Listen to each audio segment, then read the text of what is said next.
মঞ্চে উঠে গায়কের ঠোঁটে চুমু খেলেন এক তরুণী। আর তরুণীর এমন কাণ্ড দেখে রেগে যান তার স্বামী। এমনকি 10 বছরের সংসারের ডিভোর্স দেওয়ার সিদ্ধান্তও নিয়ে ফেলেন তরুণীর স্বামী। বিস্তারিত থাকছে ডেস্ক রিপোর্টে।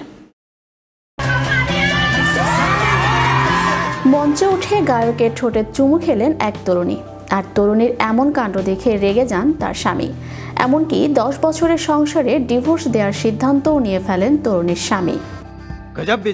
বহুদিন ধরেই ব্যান্ডের গায়কের অনুরাগী ছিলেন তরুণী।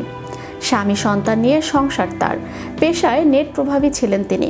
তার পছন্দের ব্যান্ড কনসার্টের আয়োজন করেছে শুনে আর উত্তেজনা সামলে রাখতে পারেননি তিনি। স্বামীকে নিয়ে কনসার্ট দেখতে পৌঁছে যান তিনি।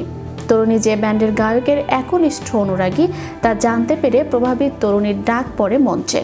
গায়কের সঙ্গে যুগলবন্দি গাওয়ার সুযোগও পান ওই তরুণী। কিন্তু গান গাওয়ার মাঝে গায়কের ঠোঁটে ঠোঁট মিশিয়ে দিলেন ওই তরুণী। ভরা মঞ্চে স্ত্রীকে অন্য পুরুষের ঠোঁটে চুমু খেতে দেখে রেগে যান তার স্বামী। 10 বছরের সংসারে ইতি টানার সিদ্ধান্ত নিয়ে ফেলেন তরুণীর স্বামী। সামাজিক যোগাযোগ মাধ্যমে কনসার্টের তরুণীর চুম্বন দৃশ্যের ভিডিও ছড়িয়ে পড়েছে। ভিডিওয় দেখা যায় মঞ্চে একটি উঁচু জায়গায় বসে রয়েছেন অ্যাভেঞ্চুরা ব্যান্ডের সদস্যরা। সেই ব্যান্ডের মূল গায়ক রোমিও সান্টোসের সঙ্গে গান গাইতে দেখা যায় এক তরুণীকে। হঠাৎ মাইক সরিয়ে গায়ককে চুমু খেতে শুরু করেন ওই তরুণী। তারপর গায়কের পাশে বসেন তিনি।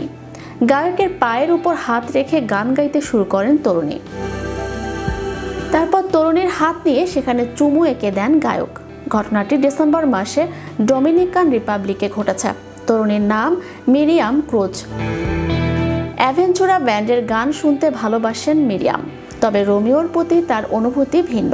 তাই আবেগের বশে রোমিওকে ভরা মঞ্চে চুমু খেয়ে ফেলেন তিনি। এই দৃশ্য দেখে মিরিয়ামকে বিবাহ বিচ্ছেদ দেওয়ার সিদ্ধান্ত নেন তার স্বামী। সেই প্রসঙ্গে মিরিয়াম জানিয়েছেন, বিবাহ বিচ্ছেদ হচ্ছে বলে তার মন খারাপ হচ্ছে ঠিকই, কিন্তু রোমিওকে চুমু খেয়েছেন বলে কোনো অনুশোচনা নেই তার। তিনি রোমিওকে মানুষ হিসেবে ভালোবাসেন, তাই চুমু খেয়ে ফেলেছিলেন তিনি। এ যেন তার কাছে স্বপ্ন পূরণের মতো, এমনটাই দাবি মিরিয়ামের। তবে ভিডিওটি দেখার পর সমালোচনার শিকার হয়েছেন মিরিয়াম। নেটিজেনদের একাংশ জানিয়েছেন যে গায়ককে এভাবে চুমু খেয়ে তিনি ঠিক করেননি। আবার আরেকজন বলেছেন, তোমার কোনো দোষ নেই, তোমার জায়গায় হয়তো আমিও স্বপ্নের মানুষের পাশে দাঁড়িয়ে এমন কাজই করতাম। চ্যানেল ইউরোপ, বিনোদন ডেস্ক।